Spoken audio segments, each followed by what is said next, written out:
Hello students, welcome to civil staff Himachal and mains current affair session, जिसमें आज का हमारा डिस्कशन का टॉपिक है इंडियाज एशियन इकोनॉमी, और we can say that India's increasing closeness with ASEAN Nations.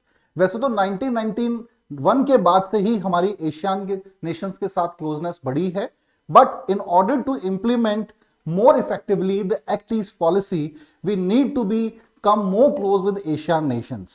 साथ ही साथ अगर हम इंडो पैसिफिक रीजन के कंटेक्स्ट में समझें तो दोनों regional powers and global powers के लिए एशियन नेशंस का सिग्निफिकेंस बहुत ज्यादा है। तो जानेंगे all the facets of India Asian relations. शुरू करते हैं आज का सेशन। लेकिन सबसे पहले जो हमारा वीकली शेड्यूल है एक बार गो थ्रू करेंगे। सबसे पहले देखिए 10:15 बजे हमारा 20 MCQ रिवीजन सेशन रहता है, इसे आप जरूर फॉलो करें। Then mains current affair session रहेगा, you have to go through with this too. इसके अलावा डेली करंट अफेयर सेशन हमारा 6:15 बजे रहता है, ये भी मस्ट वॉचिंग वीडियोस हैं। करंट अफेयर तकरीबन हिमाचल के सभी एग्जाम्स में पूछा जाता है, ठीक है जी। इसके अलावा HP पटवारी या आपके सब इंस्पेक्टर एग्जाम से रिलेटेड HP क्लर्क का जो एग्जाम है इससे रिलेटेड हमारे सेशंस रहते हैं। देन यूट्यूब शॉर्ट्स हमारे हैं which are created by your teachers, तो आप सभी सेशंस को देखें, एटलीस्ट उनको तो फॉलो करें जो आपके इंटरेस्ट के हैं। अब शुरू करते हैं आज का सेशन। तो जैसा मैंने कहा, अभी जो है मिनिस्टर लेवल टॉक्स हुई हैं between Indian officials and the Asian Nations, and इसी संदर्भ में डिस्कस किया गया कि कैसे जो है एशियन नेशंस के साथ अपनी क्लोजेस को बढ़ाया जा सकता है। अगर हम लास्ट 5-7 साल 5 to 7 ईयर्स की बात करें प्रीवियस, तो बहुत रैपिडली जो है हमारे रिलेशन जो हैं specially in the Covid period, कहीं ना कहीं इंडिया जो है एक रिलायबल पार्टनर की तरह उभर रहा है एशियन के। So but there are still number of problems in this whole region because of the presence of China और द जो आपकी एक राइवलरी है इंडो पैसिफिक रीजन में चाइना और USA के बीच में, उसकी वजह से। इन शॉर्ट हम बात करेंगे एशियन के बारे में। सबसे पहले ऑर्गेनाइजेशन के बारे में जानना जरूरी है। So it is basically South East nations organization, जिसमें 10 देश शामिल हैं। In 1967 it was founded in Bangkok, Thailand, ठीक है जी। तो ये इंपॉर्टेंट है स्टूडेंट्स। एंड इसमें जो देश शामिल हैं उनमें Indonesia, Thailand, Vietnam, Laos, Brunei, Philippines, Singapore, Cambodia, Malaysia and Myanmar. all these nations are the part of ASEAN. Now जैसा मैंने कहा कि स्ट्रेटेजिकली इंपॉर्टेंस बहुत ज्यादा है। ऐसे अगर आप मैप में देखेंगे तो you come to know that कि भाई इंडो पैसिफिक रीजन में स्ट्रेटेजिक जो है आपका लोकेशन है एशियन नेशंस का, तो सिग्निफिकेंस दोनों के लिए ही, रीजनल और ग्लोबल पार्ट्स के लिए बहुत ज्यादा है।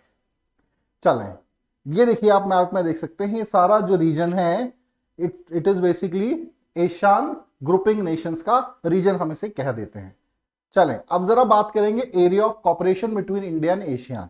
किन किन एरिया में हम कॉपरेट कर रहे हैं उस पर सबसे पहले बात करेंगे। सबसे पहला है इकोनॉमिक कॉपरेशन। देखिए, इकोनॉमिक कॉपरेशन लगातार जो है इंडिया और एशियन का बढ़ा है। Asian is the fourth largest economic partner of India, ठीक है जी, 4th लार्जेस्ट इकोनॉमिक पार्टनर। इसके अलावा हमने FTA साइन किए हैं। FTA इन 2009 में पहला साइन किया था, जिसमें FTA इन गुड्स, ठीक है, गुड्स में FTA की बात करी थी। देन FTA जो था 2014 में भी साइन किया था एशियन नेशंस के साथ इंडिया ने, specially in the field of services and investments, ठीक है जी। सो इकोनॉमिक कॉपरेशन लगातार जो है हमारा बढ़ रहा है एशियन नेशंस के साथ। Now talk about the peace and security of the region. Now, many nations of Indo-Pacific regions share their boundary with oceans, ठीक है। तो maritime security is a major concern for all. इसके अलावा लगातार जो increasing influence है, especially in the South China Sea, जो China का increasing influence है उसकी वजह से पीस एंड जो स्टेबिलिटी है इस रीजन की, जो बैलेंस ऑफ पावर है, वो कहीं ना कहीं डगमगाता है, उसको नुकसान पहुंचता है। तो इसकी तरफ भी जो है एशियन नेशंस भारत की सहायता करता है। बायलैटरल बहुत से हम एग्रीमेंट्स कर रहे हैं। India agree on to giving BrahMos missile to Philippines and Indonesia, ठीक है। मलेशिया इन देशों को ब्रह्मोस मिसाइल देने की बात करी है, ताकि कहीं ना कहीं जो है वो आप प्रेशर डाल पाए in South China Sea region में चाइना के ऊपर। तो India is playing role in this regard too. इसके अलावा फाइनेंशियल असिस्टेंस पे आएंगे तो इंडिया जो है बहुत से एरिया में एशियान को जो है फाइनेंशियल असिस्ट भी करता है, स्पेशली एशियान इंडिया जो ग्रीन फंड है या एशियान इंडिया कॉपरेशन फंड है, ठीक है जी। दो फंड्स बनाए हैं ये, और भी फंड्स हैं, एशियान इंडिया ग्रीन फंड, ठीक है जी, एनवायरमेंट से संबंधित ये फंड है, and ASEAN India cooperation fund. इन दोनों में ही इंडिया की फंडिंग बहुत ज्यादा रहती है, फाइनेंशियली हर प्रकार से भारत एशियान नेशंस की सहायता कर रहा है। इसके अलावा अगर हम बात करें भाई कॉपरेशन की, तो connectivity is another important area, और इसको समझने के लिए through this map we can understand. देखिए if India want effectively to implement its look जो एक्ट ईस्ट पॉलिसी है उसको और प्रभावी बनाना है, जैसा मैंने कहा, क्योंकि एशियान 10 देशों का ग्रुप है, आप अवॉइड नहीं कर सकते हैं, ठीक है। तो यहां पर जो इंडिया के दो प्रोजेक्ट बड़े इंपॉर्टेंट हैं, पहला है कालादान प्रोजेक्ट, ठीक है जी, जो कि आपका कोलकाता से होते हुए सितवे पोर्ट तक जुड़ता है म्यांमार के।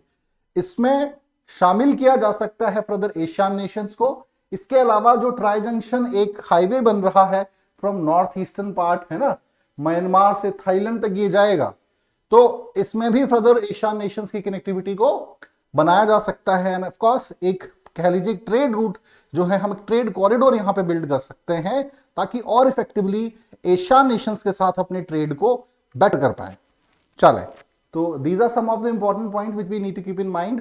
Now let us discuss about some of the challenges related to ASEAN. तो सबसे पहला है territorial disputes. As we know that in the South China region, China have territorial disputes with all the South China Sea nations, जिसमें जितने भी आपके छोटे island Nations हैं, फिलीपाइंस, इंडोनेशिया, जकार्ता है ना, म्यांमार, ये सभी म्यांमार, थाईलैंड, ये सभी देशों के साथ कहीं ना कहीं थ्रेटन तो करता ही है। कोरिया के साथ भी, साउथ कोरिया के साथ डिस्प्यूट हैं, साउथ कोरिया जापान के डिस्प्यूट हैं, जापान एंड आपके चाइना के डिस्प्यूट हैं इस पूरे रीजन में। इसकी वजह से क्या होता है कि जो एक स्मूथली प्रोग्रेस रहना चाहिए वो नहीं हो पाता, एंड बैलेंस ऑफ पावर भी या पीस एंड स्टेबिलिटी जो इस रीजन की है वो भी हार्म होती है ना। इट्स वेरी इंपॉर्टेंट, एंड इसके सबसे बड़ा कारण है इंडो पैसिफिक राइवलरी, क्योंकि देखा गया बहुत से रीजन्स में जो है डायरेक्ट राइवलरी तो है ही इंडो आपकी चाइना यूएसए की, या इंडो पैसिफिक रीजन में हम चाइना यूएसए की राइवलरी के कंटेक्स्ट में देखें तो कुछ नेशंस को चाइना सपोर्ट कर रहा है, अब तो खैर बहुत कम रह गए।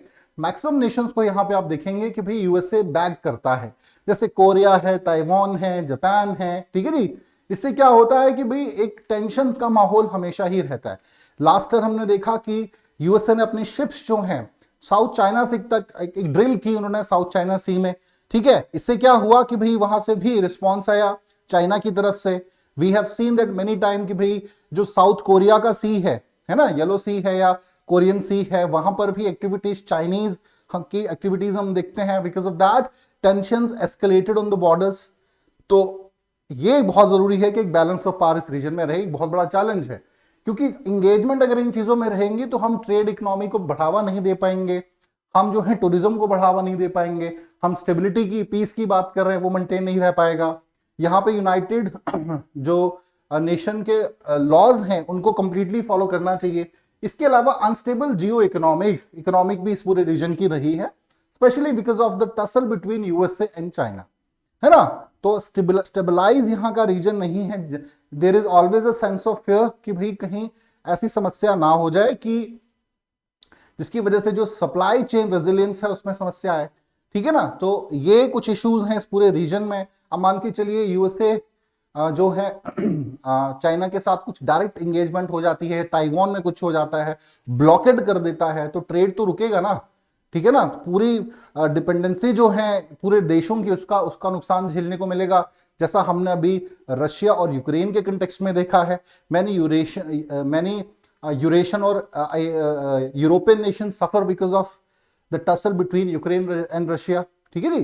तो ग्लोबल जो आपका ट्रेड है उसको भी नुकसान होता है ना। नेक्स्ट हम बात कर सकते हैं एक वे फॉरवर्ड क्या हो सकता है। तो पहला है भाई एक हमें सप्लाई चेन रेजिलिएंट बिल्ड करना पड़ेगा, प्रॉपर एक मैकेनिज्म बनाना पड़ेगा कि ऐसे, और इसके लिए हम क्या कर सकते हैं, डाइवर्सिफिकेशन, ठीक है ना। डाइवर्सिटी ऑफ द जो रिसोर्सेज है या डिपेंडेंसी है वो एक पर्टिकुलर देश पे ना हो, ऐसा ना हो कि कल को चाइना से हम पर्टिकुलर इस रीजन से ट्रेड कर रहे हैं या यूएसए से कर रहे हैं कंप्लीटली, स्पेशली इंडिया के इंडेक्स में तो ये कम है, जो आइलैंड नेशंस हैं यहाँ के छोटे छोटे, इनकी डिपेंडेंसी दोनों तरफ ज्यादा है।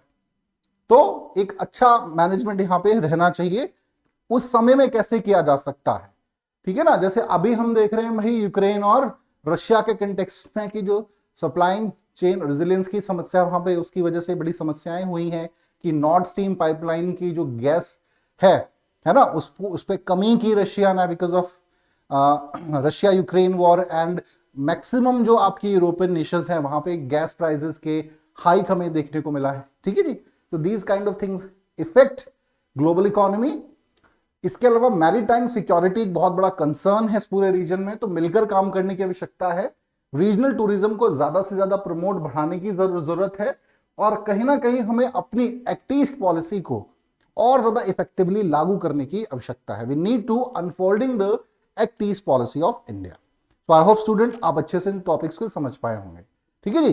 तो चलिए आज के लिए इतना ही, थैंक यू वेरी मच।